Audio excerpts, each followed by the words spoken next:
So what's up everybody and welcome back to another vlog on BE6.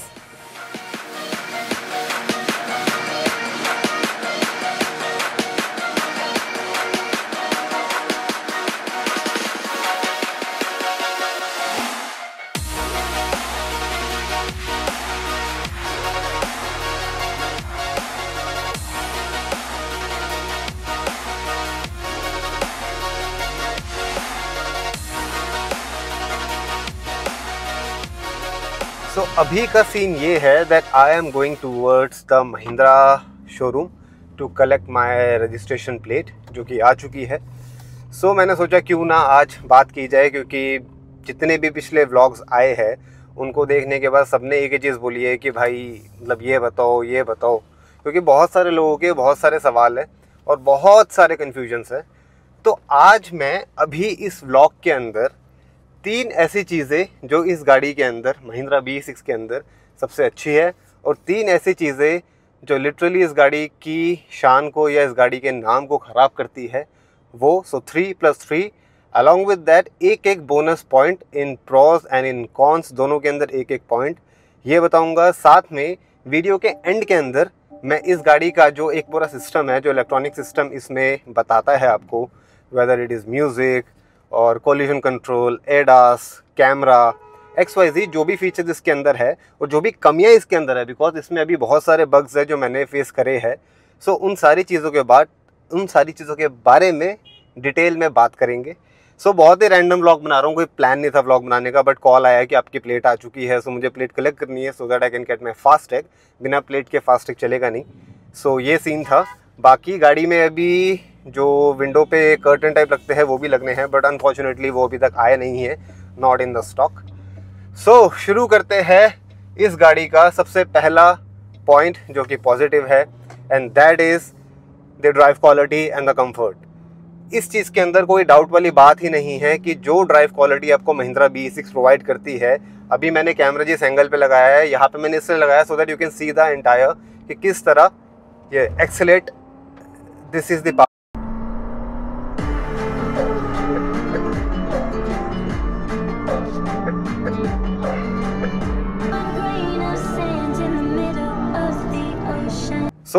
जिस तरह अभी आपने पावर देखी, ये इसकी पावर है, बिल्कुल ही इसकी सेटिंग जो कि इसकी पावर को कट डाउन करती है, जिसमें रीजन भी ऑन है और एवरीडे ड्राइव मोड के ऊपर है। स्पोर्ट्स के अंदर इसके अंदर बहुत ज़्यादा पावर है, टॉर्क बहुत ज़्यादा है और गाड़ी बहुत ज़्यादा तेज़ भागती है। So power wise, comfort wise, drive quality wise इस गाड़ी की जितनी तारीफ़ की जाए उतनी कम है। ब्रेकिंग इसकी बहुत ज़्यादा बढ़िया है। रीजनरेशन 1 पे चलाओ गाड़ी, जब आप रेस छोड़ोगे तो अपने आप कहीं ना कहीं धीरे होना शुरू होगी और एक बार आपको आइडिया हो जाएगा और प्रैक्टिस हो जाएगी तो आप उस चीज़ को इस तरह यूटिलाइज कर पाओगे कि आपकी गाड़ी की रेंज जो है वो बढ़ती रहे। सो रीजन से क्या होता है, रीजन से आपकी गाड़ी जो है अपने सेल्स को ऑटोमेटिक चार्ज करती है। अब कोई ये मत पूछना कि क्या इससे मेरी गाड़ी 50 किलोमीटर से चलेगी, नहीं, ऐसा नहीं होगा। आप उसको कैलकुलेट नहीं कर सकते ऑन एवरीडे बेसिस, बट हाँ ये है कि आपकी गाड़ी की जो एक रेंज है उसको इम्प्रूव करने में और थोड़ा सा बेटर करने में may be 3 to 5% on the top and उसको बेटर करने में हेल्प करेगी। यहीं पे अगर आप रीजन ऑफ कर देते हो तो जैसे कोई और गाड़ी है ये बिल्कुल वैसे ही चलेगी, बट उसमें मुझे थोड़ी सी कमी ये लगती है कि ब्रेक छोड़ने के बाद ज़रा सा भी मतलब एक होता है ना, जैसे इंजन वाली गाड़ी के अंदर जब आप ब्रेक छोड़ते हो RPM डाउन होता है, वो फील होता है। इसके अंदर वो चीज़ मिसिंग है, क्योंकि ऑब्वियस सी बात है इंजन तो है नहीं, तो RPM जिस तरह डाउन होता है और एक जो फील आता है कि आपकी गाड़ी स्लो हो रही है, वो वाला फील इसमें नहीं मिलेगा। अगर आप इसका रीजनरेशन 0 करते हैं तो आपको वो वाला फील बिल्कुल भी नहीं मिलेगा। So this is how regeneration work. 1 2 3 4 इसमें लेवल है, बट 1 से ज़्यादा पे मत चलाना, क्योंकि चला ही नहीं पाओगे। बार बार गाड़ी जो है वो ऑटोमेटिकली स्लो होती रहेगी या ब्रेकिंग लेती रहेगी जैसे ही आप इस पर एक्सेलरेशन पे से पैर हटाओगे। सो ड्राइव क्वालिटी के अंदर ये भी आता है। अपार्ट फ्रॉम दिस, जो गाड़ी का एक विजन होता है कि मैं यहाँ बैठा हूँ, मुझे मेरी गाड़ी कितनी दूर तक दिख रही है, तो उन चीज़ों के अंदर this is very very comfortable. ये गाड़ी जितना दिखने में बाहर से बड़ी लगती है, बड़ी है, but when you are driving it तो आपको उतना ज़्यादा अनकंफर्टेबल फील नहीं होगा इसको टर्न कराने में। टर्न से मुझे याद आया, इसका जो टर्निंग रेडियस है that is fantastic, that is mind blowing. मैंने नहीं सोचा था कि ये गाड़ी इतने अच्छे टर्निंग रेडियस से टर्न करेगी। अगर आपके पास छोटा सा भी यू टर्न है, this car can easily go ahead and take that turn. So जगह कंजस्टेड हो, कुछ भी हो, ये गाड़ी आपको इस चीज़ में प्रॉब्लम नहीं देगी कि आपको दिख नहीं रहा। Do set your steering and your seat according to your height and your preferences, तो वो चीज़ का ध्यान रखना। ड्राइव क्वालिटी के अंदर इसके अलावा अगर मैं कुछ बोलूँ तो पर्सनली मुझे कोई भी प्रॉब्लम नहीं हुई ड्राइव क्वालिटी से। इट इज़ फैंटास्टिक, बहुत बढ़िया है। From acceleration to braking to feel, it is fantastic. Now the problem number 1, सबसे बड़ी जो मुझे इस गाड़ी के अंदर एक प्रॉब्लम लगी है while driving this is ease to control the things. अब इन्होंने यहाँ पे एक बटन दिया है जिसको आप बेसिकली जिससे आप चीज़ें कंट्रोल कर सकते हो, but on the other hand major चीज़ें जो है वो आपको स्क्रीन पे टच करके ही कंट्रोल करनी पड़ेगी। अब मुझे पर्सनली ऐसा लगता है कि इस स्क्रीन का जो टच सेंसिटिविटी है वो थोड़ी सी और बेटर हो सकती थी। स्क्रीन का जो लेआउट है, जो एक ऐप्स का लेआउट करने का तरीका होता है, वो भी थोड़ा सा ईजी हो सकता था, क्योंकि कई बार मुझे इसके अंदर चीज़ों को ढूंढना पड़ता है। मे बी मुझे हैबिट नहीं है, या ऐसा समझ लो कि इसके अंदर कुछ चीज़ें जो है ना वो बहुत फालतू की दी हुई है। लाइक मतलब to be very honest, I don't understand the point of giving your पूरा मोबाइल जो है आपने इसके स्क्रीन में डाल दिया है कि व्हाट्सएप भी है, इंस्टाग्राम भी है और आपका टीम्स मीटिंग भी है, ये वो, मतलब इतना कुछ आपने डाला हुआ है, जिसकी वजह से आपका मेन्यू के अंदर इतनी सारी आइटम है कि कहीं ना कहीं वो, मतलब कैसे समझाऊँ, बहुत ज़्यादा आइटम होने की वजह से जो ईज़ ऑफ ढूंढना है वो इतना आसान नहीं है। Secondly car play, being an apple user and यार मतलब मेजरली जो भी बंदा 25-30 लाख की गाड़ी चला रहा होगा ना वो आईफोन यूज़ कर रहा होगा। अब तुम इसको इंडिया के अंदर स्टेटस सिंबल समझो या चूल समझो या कुछ भी समझो, for me iPhone is the best camera for photography and content creation, तो मेरा तो ये रीज़न है। बट अपार्ट फ्रॉम दैट इसके अंदर कारप्ले नहीं है। इनफैक्ट इसके सॉफ्टवेयर के जो ऑटो अपडेट्स है वो भी मैंने करे हैं, बट स्टिल इसके अंदर अभी तक कारप्ले नहीं है। तो ये 2-3 चीज़ें हैं जिसको समझने में टाइम लग रहा है। सेकेंडली एक इलेक्ट्रिक गाड़ी है तो इसका software should be very much optimised, बहुत बढ़िया होना चाहिए। तो ये एक मुझे चीज़ लगी कि इसका जो ये सिस्टम है ये थोड़ा सा इजी करना चाहिए। इसके सिस्टम के बारे में हम बात करेंगे वीडियो के बिल्कुल एंड के अंदर। अब बात करते हैं सेकंड बेस्ट थिंग। तो जो मुझे पर्सनली सेकंड चीज़ जो इसकी बहुत अच्छी लगी दैट इज़ द चार्जिंग। अब इस गाड़ी के अंदर आपको एक स्टॉक चार्जर मिलता है जो कि घर के किसी भी स्विच में लग जाएगा, और उसकी तार भी बहुत लंबी है, बहुत अच्छी खासी लंबी है। और अगर आपके पास ऐसी सिचुएशन है कि आपके पास घर के अंदर तक तार ले जाने का ऑप्शन नहीं है तो कृपया करके एक स्विच बोर्ड या एक एक्सटेंशन बोर्ड पावर वाला वो खरीद लेना, वो तुम्हारे सारे काम कर देगा। सो चार्जिंग को अगर मैं समझाऊँ तो जिस तरह मैं इलेक्ट्रिक गाड़ी को चार्ज करने का सजेशन दूंगा और तरीका बताऊंगा, दैट इज़ कि जब आप अपने घर पे गाड़ी को खड़ी कर रहे हो तो कहीं ना कहीं तो आसपास कोई ना कोई इलेक्ट्रिकल सॉकेट होगा। आप अगर 9, 10, 11 बजे भी अपनी गाड़ी को खड़ा कर रहे हो तो आप उसको चार्जिंग पे लगा दो। जब आप सुबह 8-9 बजे अपने ऑफिस के लिए निकल रहे होगे तो ये गारंटी है कि आपकी गाड़ी जो है वो अच्छा खासा चार्ज हो चुकी होगी। अब मुझे पता है यहाँ पे कई सारे लोग आएंगे जो ये बोलेंगे भाई 0 to 100 कितना होगा, 0 to 100 कितना होगा। तो यार मेरा उन सबसे पहला और आखिरी सवाल यही है कि अगर आपका इंटेंशन ये है कि मुझे गाड़ी को 0% पे लेके आना है तो भाई ये गाड़ी मत लो। आप इस गाड़ी को लेने के बाद फिर क्रिंज भी करोगे, फिर गाड़ी को गालियाँ भी दोगे कि बैटरी खत्म हो गई, चार्ज में टाइम लगा रही है, आप महिंद्रा को भी गालियाँ दोगे। तो मत लो ना यार, पेट्रोल गाड़ी ले लो, सबसे बढ़िया है।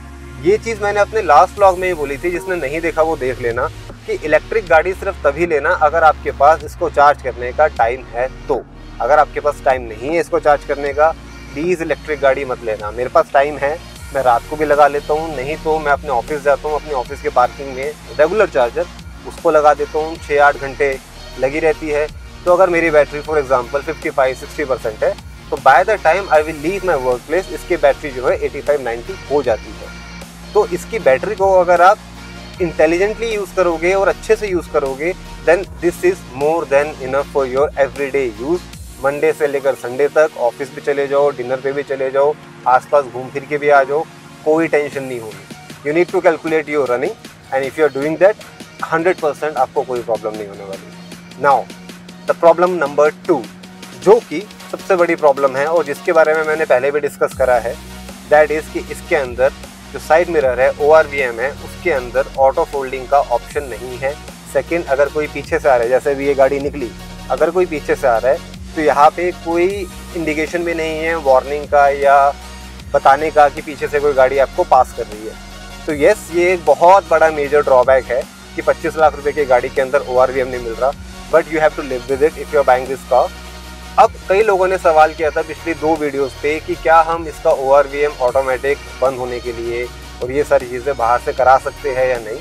सो जितना मैंने अभी महिंद्रा से बात किया है और पता करा है, एज पर देम बाहर अभी इस गाड़ी को लेके स्पेसिफिकली कोई भी ऐसा मॉडिफिकेशन नहीं है जो इस गाड़ी के साथ कंपेटेबल हो।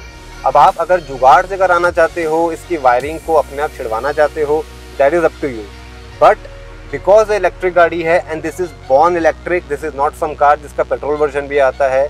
सो इस वजह से जो लोकल मार्केट है या लोकल मैकेनिक्स है हमारे, उन लोगों को इसकी वायरिंग, इसकी इलेक्ट्रिसिटी, इसके सॉफ्टवेयर, इन सारी चीज़ों के बारे में नहीं पता।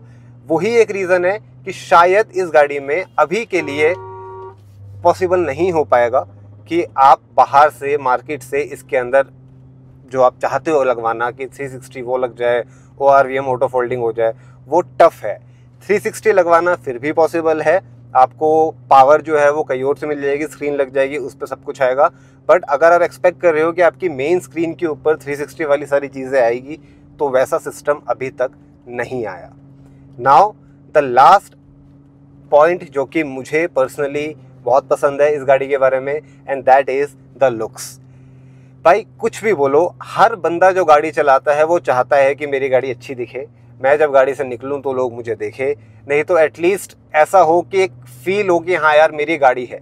जैसे कि जैगुआर हो गई, मर्सिडीज़ हो गई, ऑडी हो गई, BMW हो गई, या इनफैक्ट इंडियन डोमेस्टिक ब्रांड की भी कई सारी गाड़ियाँ हैं जो अच्छी दिखती है।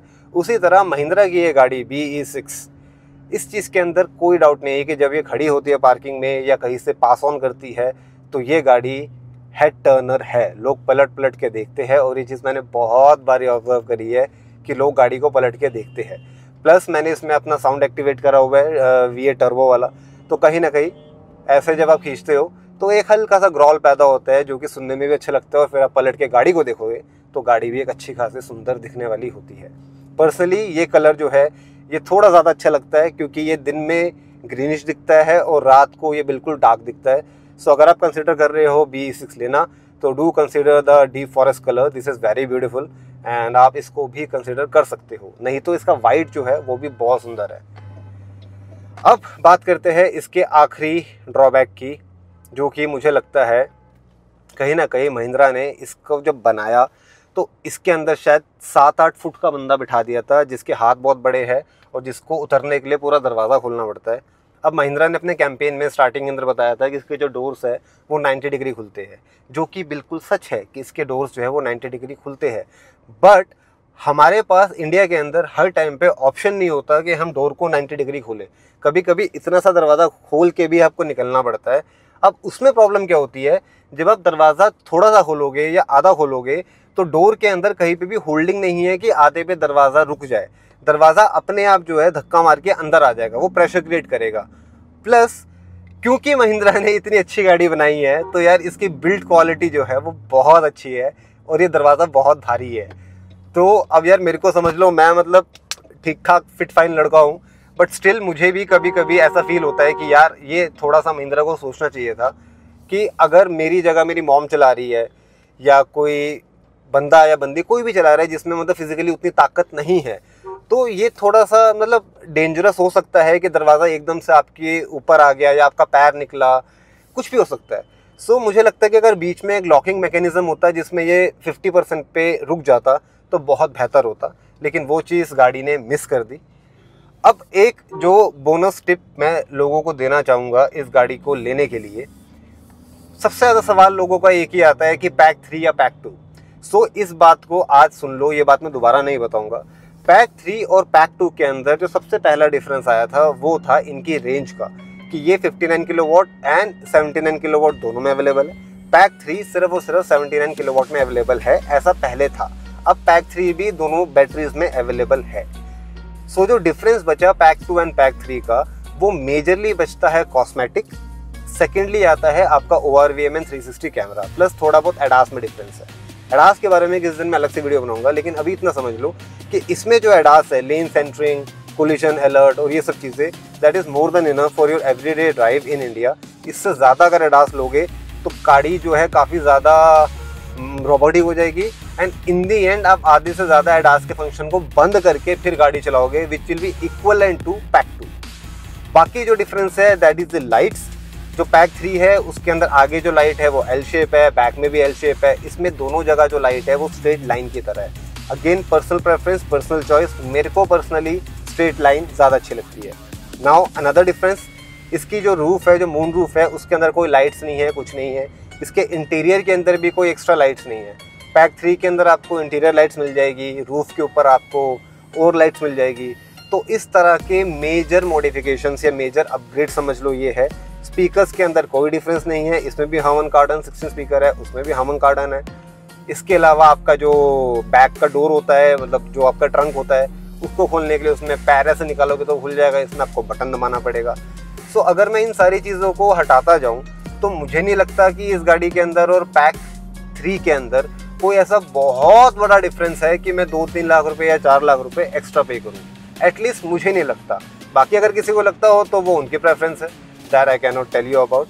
सो अभी मैं हूँ गोल्फ कोर्स रोड पे and as you can see कि बहुत ही सुंदर लग रहा है। आई होप कैमरा में आ रहा है। मैं अभी कैमरा उठा के ना यार चेंज नहीं कर सकता क्योंकि कैमरा मैंने एक जगह पे माउंट किया हुआ है और मैं ड्राइव कर रहा हूँ। But yeah enjoy this view, this is looking really beautiful.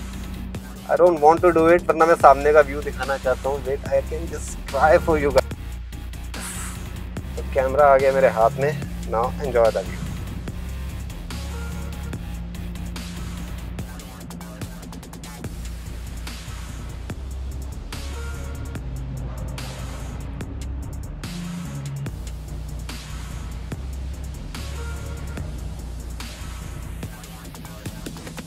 So finally पहुंचने वाला हूं महिंद्रा के शोरूम पे। सो नेक्स्ट जो मैं व्लॉग बनाऊंगा रिगार्डिंग महिंद्रा B6 वो मैं तब बनाऊंगा जब महिंद्रा का authorise person may be on the service day और may be on the day of installation of the remaining accessories. उस दिन मैं एक डिटेल वीडियो बनाऊंगा जिस दिन मैं महिंद्रा के एम्प्लॉय को बिठा के जो भी सवाल अभी तक B6 की सारी वीडियोस पाए होंगे उन सबको नोट डाउन करके एक एक सवाल का आंसर जो है उनसे पूछने की कोशिश करूंगा। And I will try to bring you the real answers from the Mahindra authorise person only, so that आप लोगों को आसानी रहे डिसीजन बनाने में कि ये गाड़ी लेनी है या नहीं लेनी। बट लास्ट में मैं एक ही चीज़ बोलना चाहूँगा सभी लोगों को कि यार देखो, गाड़ी के अंदर कमी और अच्छाई हमेशा होगी। चाहे तुम मर्सिडीज़ ले लो, चाहे तुम BMW ले लो, महिंद्रा ले लो, कोई भी गाड़ी ले लो, हमेशा हर गाड़ी के अंदर अच्छाई भी होगी और बुराई भी होगी। पॉइंट ये है कि you need to be comfortable and adjust at a certain situation. एक ना एक जगह पे आके आपको डिसाइड करना पड़ेगा कि हाँ ठीक है यार, ये प्रॉब्लम मैं मैनेज कर लूँगा, लेकिन ये जो सुविधाएं है या ये जो पर्क्स है ये मैं मिस नहीं करना चाहूँगा। So again it is going to be very subjective and very personal choice कि हो सकता है किसी की ज़रूरत या किसी की जो गाड़ी को लेके ज़रूरत है वो किसी और की ज़रूरत ना हो।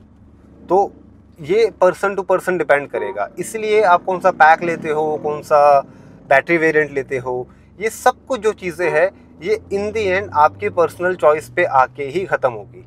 सो इस चीज़ को ध्यान रखना। बाकी अब चलते हैं सीधा सर्विस सेंटर, अब वहीं पे आगे का व्लॉग कंटिन्यू किया जाएगा। एंड नंबर क्या आया है वो तो मैं बता नहीं सकता, बट हाँ थोड़ा सा एक टूर अराउंड करा दूंगा जहाँ से मैंने गाड़ी ली थी और क्या उनका चल रहा है। सो थोड़ा बहुत रहेगा। बाकी अगर कोई भी क्वेश्चन है, कोई भी डाउट है, कोई भी रिकमेंडेशन है, so do let me know and I would like to and try to create some content for you. And जाते जाते जो एक बहुत लोगों की रिक्वेस्ट थी कि इसका 16 स्पीकर हार्मन कार्डन सुना दो। सो फाइनली उसको मैं अभी सुनाऊंगा। अभी रेड लाइट है, मुझे कैमरा का एंगल चेंज करना पड़ेगा। सो आगे कहीं पे रोक के एक बार कैमरा का एंगल चेंज करता हूँ और फिर मैं आपको सुनाता हूँ इसका हार्मन कार्डन। सो बिंदास सुनना, क्योंकि जो मैं गाना चलाने वाला हूँ that is going to be the no copyright song, NCS music करके आता है। तो अगर कोई भी कंटेंट बनाता है और म्यूज़िक ढूंढने में दिक्कत होती है, फ्री म्यूज़िक ढूंढने में, तो you can always go to YouTube and just type NCS no copyright song. तो आपको बहुत सारे दुनिया भर के गाने मिल जाएंगे जो आप वहाँ से डाउनलोड कर सकते हो और अपने यूट्यूब पे, इंस्टाग्राम पे, कहीं पे भी यूज़ कर सकते हो without tension of getting a copyright strike और something. So we have almost reached Mahindra, and hold tight, I'm gonna make you listen to the Harman Kardon 16 speaker. So allow me few seconds and yeah.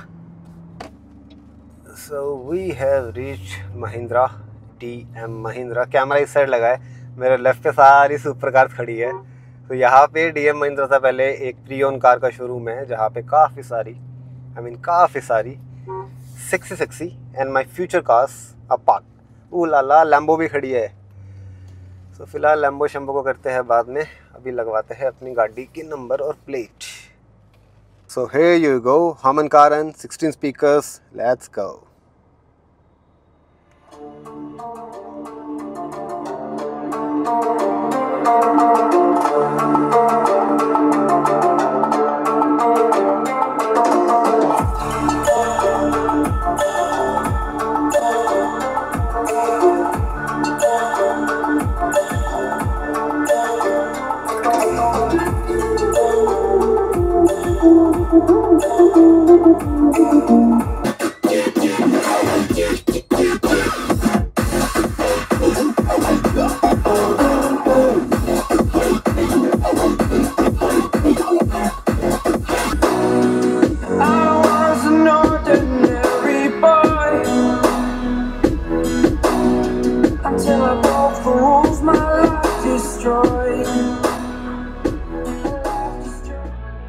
तो भाई इसी के साथ हो चुका है अपनी गाड़ी का काम खत्म। सो फास्टैग भी लग गया, नंबर भी लग गया, और मेरी गाड़ी में जो एक चीज़ पेंडिंग थी उसका मैंने इनको अपडेट भी दे दिया, so that they can arrange for me as soon as possible. अभी मैंने जान के साइड से ली है, मुझे लगा कि क्या पता थोड़ी वो सुपर कार इस ब्लॉग में आ जाए, so that you would know कि फ्यूचर में मैं क्या लेने वाला हूँ। But definitely this is going to be for few years, at least 4-5 साल तक तो ये गाड़ी कहीं नहीं गई। एंड उसके बाद will see, may be another BMW electric, I don't know, let's see ज़िंदगी कहाँ लेके जाती है। अपना काम है, मेहनत करो, stay humble, stay good, be honest and don't hurt anybody intentionally. गलती से तो हो जाता है लोगों से, बट इंटेंशनली लोगों को हर्ट मत करो। तरक्की और खुशी अपने आप मिलेगी। एंड रिगार्डिंग इसका जो इंफॉर्मेशन बोर्ड है या डैशबोर्ड है उसके बारे में मैं अलग वीडियो बनाऊंगा, क्योंकि ऑलरेडी ये वीडियो आई थिंक 10-12 मिनट की हो चुकी होगी। अभी मैं एडिट तो कर नहीं रहा जो मेरे को पता हो, बट जितना मैंने कैमरा पे देखा था ये 10 मिनट हो चुका था। So I don't want to make it very lengthy video.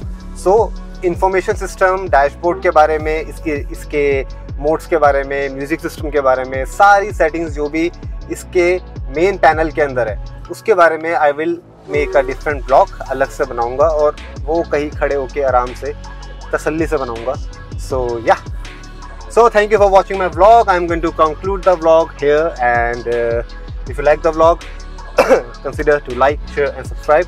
And one more request to everybody जो भी मेरा ये vlog देख रहा है, कि गाड़ी वाले vlog के अलावा the reason I started doing YouTube was motor vlogs, because I love to ride a lot, and उसी के रिगार्डिंग मेरे YouTube पे लद्दाख वाला कंटेंट भी है, स्पीति वाला कंटेंट भी है, उसके अलावा मेरी संडे राइड ऑन ZX6, तो काफ़ी डाइवर्सिफाइड कंटेंट है। And I am trying my level best to make the good content and valuable content, जिसको देखने में मज़ा आए, थोड़ा फिल्मी फील हो, rather than making anything cringe or clickbait or just to attract views. That is not me. So yeah, if you haven't watched, please watch. बहुत मेहनत से बनाता हूँ और बहुत दिल से बनाता हूँ, तो अच्छा लगेगा। So yeah, thank you for watching. Bye bye. Take care. Ride safe. Drive safe. Take care of your health. Bye bye.